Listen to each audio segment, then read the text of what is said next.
Hello guys, for today let's learn about the different shapes or forme in Italian. Va bene? Okay, let's start. Circle. In Italian, cerchio. Cerchio. Cerchio. Next, triangle. Meaning triangulo in Italian. Triangulo. Triangulo. Next, rectangle. Rectangle in Italian, rettangolo. Rettangolo.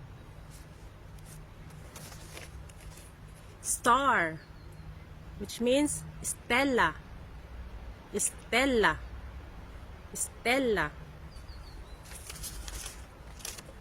Square. Square, quadrato. Quadrato.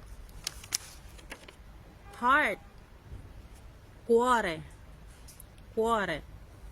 And oval, ovale. Ovale.